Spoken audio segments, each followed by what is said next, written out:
নমস্কাৰ এই মুহূৰ্তত আপোনালোকে চাইছে সাহিত্য টেকনলজি ইউটিউব চেনেল এই চেনেল ৰাজ্যৰ খবৰটোতে কেইবাটাও গুৰুত্বপূৰ্ণ খবৰ আপোনালোকলৈ আগবঢ়াইছে যিকেইটা খবৰ আপোনালোকে জনাটো অত্যন্ত দৰকাৰী আৰু এই খবৰকেইটা আপোনালোকে উপস্থাপন কৰাৰ আগতে আপোনালোকে যদি এই চেনেলটো নতুনকৈ আহিছে তেন্তে চেনেলটো প্লিজ সাবস্ক্ৰাইব কৰি থব আৰু ভিডিঅ'টোত এটা লাইক কৰি উৎসাহিত কৰিব মুহূৰ্তত আজি পোৱাৰ প্ৰথম খবৰটোৱে হৈছে এটা বৃহত্তম খবৰ কিয়নো ইয়াত কৈছে যে ইতিমধ্যে এজন যুৱকক মৃত্যু কেন্দ্ৰ কৰি এই মুহূৰ্তত নগাঁও বৰতত্ত্ববাদ থানাত উত্তপ্ত পৰিস্থিতিৰ সৃষ্টি হ'ল একাংশ উত্তেজিত লোকে প্ৰহাৰ কৰিলে আৰক্ষীক জুই লগাই দিলে সমগ্ৰ থানা তাৰপিছতে ইতিমধ্যে নগাঁও আৰক্ষীৰ অধীক্ষক উপস্থিত হৈ তাৰপিছত তদন্ত ঘোষণা কৰে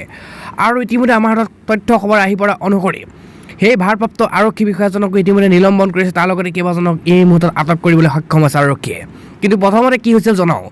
বৰতত্ত্ববাদ আৰক্ষী থানাৰ উত্তপ্ত পৰিস্থিতিৰ সৃষ্টি হয় আৰক্ষীৰ যিমান এজন যুৱকৰ মৃত্যু হোৱা কেন্দ্ৰ কৰি এই মুহূৰ্তত উত্তপ্ত পৰিস্থিতিৰ সৃষ্টি হৈছে আনকি একাংশ উত্তেজিত লোকে প্ৰহাৰ কৰে আৰক্ষীকো জুই লগাই দিয়ে থানাৰ চৌহদ মৃত যুৱকজনৰ নাম ছাফিকুল ইছলাম বুলি জানিব পৰা গৈছে আৰু তেওঁৰ ঘৰ বৰতত্ত্ববাদ চালানাৱৰী আৰু লগতে ইয়াত কৈছে যে ইতিমধ্যে শুকুৰবাৰে মাছৰ পোনা বিক্ৰী কৰিবলৈ গৈ থকা অৱস্থাত বৰতত্ত্ববাদ আৰক্ষীয়ে আটক কৰে যুৱকজনক কিন্তু থানালৈ অনাৰ পিছত যুৱকজনৰ খবৰ ল'বলৈ আহে পৰিয়ালৰ লোক কিন্তু ইয়াত কৈছে যে মৃত যুৱকজনৰ পৰিয়ালৰ অভিযোগ মতে বৰতত্ত্ববাদ আৰক্ষীয়ে হাঁহ দাবী কৰা যুৱকজনৰ মোকলাই দিয়াৰ নামত কিন্তু সেই নিদিয়াৰ বাবে ইতিমধ্যে তেওঁলোকে মাৰিছে বুলি কৈছে পৰিয়ালৰ লোকৰ অভিযোগ উত্থাপন হৈছে কিন্তু তাৰ পাছত ইতিমধ্যে সমগ্ৰ থানা জ্বলাই দিয়াৰ লগতে থানাৰ যি আৰ্মছ আছিল এই আৰ্মছসমূহ পিষ্টলসহ আৰু নথি পত্ৰসমূহ জ্বলাই দিছে আজি পোৱাৰ পাছৰ খবৰটো আজিৰ দিনটোৰ সকলোতকৈ ডাঙৰ এটা বহুতেই ভাল খবৰ কিয়নো এই মুহূৰ্তত 9 টকাতকৈ অধিক পৰ্যন্ত পেট্ৰলৰ দাম বৃদ্ধি আৰু ডিজেলৰ দাম এই মুহূৰ্তত যে বৃদ্ধি হৈছিল সেয়া বৃদ্ধিৰে কমাই তুলিছে সম্পূৰ্ণৰূপে দাম কমিব পেট্ৰল আৰু ডিজেলৰ 9.50 টকা কমিব পেট্ৰল আৰু 7 টকা ডিজেলত কমিব লগতে কৈছে দেশবাসীলৈ সুখবৰ আনিছে কেন্দ্ৰীয় চৰকাৰে পেট্ৰলত 9.50 টকা দাম কমি হ্ৰাস কৰিছে আৰু চৰকাৰে লগতে 7 টকা দাম কমিছে ডিজেলতো কেন্দ্ৰীয় চৰকাৰে পেট্ৰল আৰু আবকাৰী শুল্ক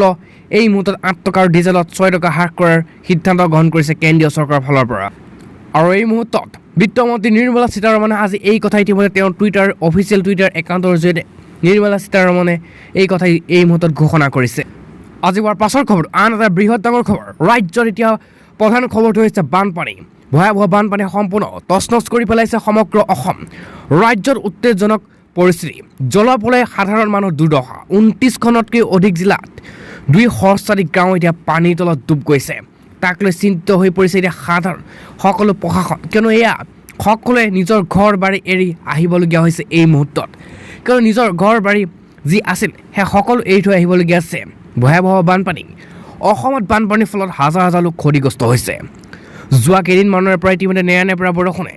ৰাজ্যখনত বানপানী আৰু ভূমিস্খলনৰ সমস্যাৰ সৃষ্টি কৰিছে চৰকাৰে মানুহক সুৰক্ষিত স্থানলৈ লৈ যাবলৈ ইতিমধ্যে চেষ্টা কৰি আছে এতিয়ালৈকে 14জন লোকে প্ৰাণ হেৰুৱাইছে মানুহক সাহায্যৰ শিবিৰলৈ লৈ যোৱা হৈছে লগতে কৈছে যে যমুনামুখ জিলাৰ 2খন গাঁৱৰ প্ৰায় 500 পৰিয়ালে ৰেলপথৰ কাষত ৰাতিটো কটাবলৈ বাধ্য হৈছে সেইটো অঞ্চলৰ সৰ্বোচ্চ স্থান অঞ্চলটো এতিয়াও ৰেলপথত বানপানী নাই কিন্তু এই মুহূৰ্তত সম্পূৰ্ণৰূপে বানপানী ডুবাই পেলাইছে বহু শ হাজাৰ হাজাৰ লোকক আজি হোৱাৰ পাছৰ খবৰটো এই মুহূৰ্তত এটা আহিছে বৃহৎ ডাঙৰ ব্ৰেকিং অসমত অভিমুখে এই ৰেলসমূহ এই মুহূৰ্তত 30 জনলৈকে বাতিল কৰাৰ সিদ্ধান্ত গ্ৰহণ কৰিছে এই মুখ্য কাৰণজনক কিয়নো ইতিমধ্যে যি সেৱা ৰেলপথ আছে সেইসমূহ সম্পূৰ্ণৰূপে বিধ্বস্ত হৈ পৰিছে ভাঙি চিঙি চূৰ্ণ বিচূৰ্ণ হৈ পৰিছে লগতে অসমত মুষলধাৰ বৰষুণ বানপানী আৰু ভূমিস্খলনৰ ফলত জীৱন বেয়াকৈ ব্যাহত হৈ পৰিছে আৰু বানপানী আৰু ভূমিস্খলনৰ ফলত অসমৰ বহু কেইবাখনো চুবুৰীয়া ৰাজ্যৰ সৈতে পথ আৰু ৰেল নেটৱৰ্ক সম্পূৰ্ণৰূপে বিচ্ছিন্ন হৈ পৰিছে পানী জমা আৰু ৰেলপথ বেয়া হোৱাৰ বাবে নিৰন্তৰ ৰেল বাতিল কৰাৰ সিদ্ধান্ত হাতত লৈছে এই মুহূৰ্তত আৰু ইয়াত কৈছে যে উত্তৰ পূব সীমান্তৰ ৰেলৱে লামডিং JN বিভাগৰ লামডিং বদৰপুৰ শাখাৰ বান্দৰখান আৰু ডিটকাচাদা ষ্টেচনৰ মাজত খহনীয়াৰ ফলত ৰেল চলাচল প্ৰভাৱিত হৈছে ইয়াৰ বাবে ইতিমধ্যে ফিৰোজাপুৰ ৰেল সেৱা এই মুহূৰ্তত বাতিল কৰাৰ সিদ্ধান্ত গ্ৰহণ কৰিছে তাৰ লগতে ইতিমধ্যে কেইবাখনো ৰেল চলাচল এই মুহূৰ্তত বাতিল কৰাৰ সিদ্ধান্ত হৈ আছে বুলি আৰু আগন্তুক দিনলৈ বাতিল হ'ব বুলি কৈছে আজি হোৱাৰ পাছৰ খবৰ এটা 9 কোটিৰো অধিক হিতাধিকাৰী প্ৰতি গেছ চিলিণ্ডাৰ 200 টকা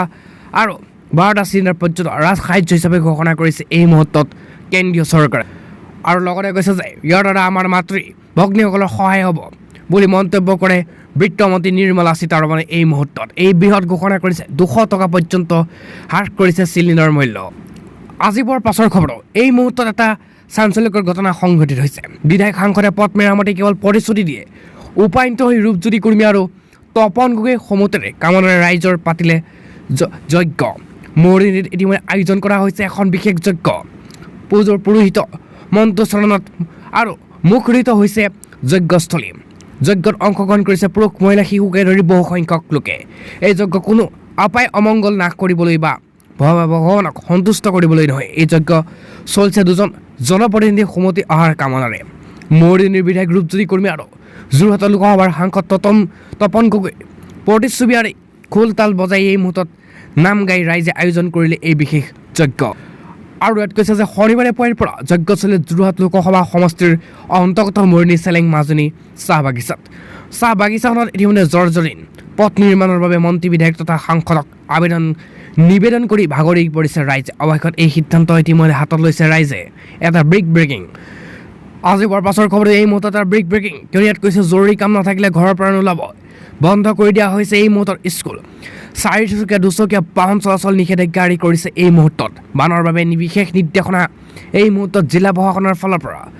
জৰুৰী কাম নাথাকিলে এতিয়াৰ পৰা ঘৰলৈ বাহিৰলৈ আপুনি ওলাব নোৱাৰিব। কিন্তু বানে লৈছে ভয়াৱহ, তাৰ মাজতে লৈছে বৃহৎ সিদ্ধান্ত। 48 ঘণ্টাৰ বাবে বন্ধ ৰাখিব এতিয়া লাগিব শিক্ষা প্ৰতিষ্ঠান। এই বৃহৎ সিদ্ধান্ত হাতত লৈছে এই মুহূৰ্তত এটা সৰ্বাধিককৈ ডাঙৰ খবৰ। লগতে কৈছে যে 4চকীয়া আৰু 2চকীয়া বাহন চলাচলত এই মুহূৰ্তত নিষেধাজ্ঞা আৰোপ কৰিছে। আজি পুৱাৰ পাছৰ খবৰ, অৱশেষত 5 লাখ হিতাধিকাৰী লৈ গৃহ নিৰ্মাণৰ পুঁজি মুকলি কৰিলে হিমন্ত বিশ্ব শৰ্মাই। ইতিমধ্যে কছাৰী ময়দানৰ বৃহস্পতিবাৰৰ পৰাই পঞ্চায়ত গ্ৰামোন্নয়ন বিভাগৰ দ্বাৰা আয়োজন এক বৃহৎ অনুষ্ঠানত মুখ্যমন্ত্ৰী হিমন্ত বিশ্ব শৰ্মাই গ্ৰামোন্নয়ন আৰু পঞ্চায়তী ৰাজ মন্ত্ৰালয় কেন্দ্ৰীয় মন্ত্ৰী গিৰিৰাজ সিং আৰু উপস্থিত থাকি অসমত প্ৰধানমন্ত্ৰী আৱাস যোজনাৰ অধীনত 5 লাখ হিতাধিকাৰীলৈ গৃহ আবণ্টন ভূমি প্ৰদান কৰা আনুষ্ঠানিক মুকলি কৰিছিল। কিন্তু কেন্দ্ৰীয় চৰকাৰে অসমৰ বাবে নতুনকৈ 12 লাখ প্ৰিমিয়াৰ গৃহৰ আবণ্টন অনুমোদন জনোৱাৰ কথা উল্লেখ কৰি গৃহ নিৰ্মাণৰ কোনো চৰকাৰী বিষয়া কৰ্মচাৰীক ঘোচ নাখাবলৈ মুখ্যমন্ত্ৰী এই মুহূৰ্তত সতৰ্ক কৰি দিয়ে। লগতে প্ৰধানমন্ত্ৰী আৱাস যোজনাৰ অধীনত যোৰহাট জিলা প্ৰায় 12,000 হিতাধিকাৰীক গৃহ আবণ্টন দিয়া হৈছে। কেন্দ্ৰীয় চৰকাৰে নতুনকৈ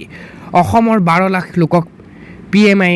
গৃহ আবণ্টন মজুৰি দিছে। প্ৰথম পৰ্যায়ে সমগ্ৰ অসমতে আবণ্টন দিয়া 5,10,000 হিতাধিকাৰী একোটা গৃহ নিৰ্মাণৰ বাবে 1 লাখ টকা আৰু 1,30,000 টকাকৈ দিয়া হ'ব। আৰু ইতিমধ্যে পাছত আনুষ্ঠানিক এই আঁচনিৰ প্ৰথম কিস্তি 1,657 কোটি টকা মুকলি কৰে মুখ্যমন্ত্ৰী হিমন্ত বিশ্ব শৰ্মা। লগতে ইয়াত কৈছে মুখ্যমন্ত্ৰীয়ে গুৰুত্বপূৰ্ণ দুৰ্নীতি ৰোধ কৰাত এই আঁচনিৰ ৰূপায়ণ মুখ্যমন্ত্ৰীয়ে সৰ্বাধিক গুৰুত্ব দিছে দুৰ্নীতি ৰোধ কৰাত। কোনো চৰকাৰী বিষয়া কৰ্মচাৰী গৃহ নিৰ্মাণৰ নামৰ প্ৰক্ৰিয়া এটকাও ঘোচ নিদিবলৈ হিতাধিকাৰীসকলক মুখ্যমন্ত্ৰীয়ে আহ্বান জনাইছে। আনহাতে টকা খোৱাৰ বিষয়ে জানিব পাৰিলে তেনে বিষয়া কৰ্মচাৰীক গ্ৰেপ্তাৰ কৰা হ'ব বুলিও সতৰ্ক কৰি দিছে মুখ্যমন্ত্ৰীয়ে।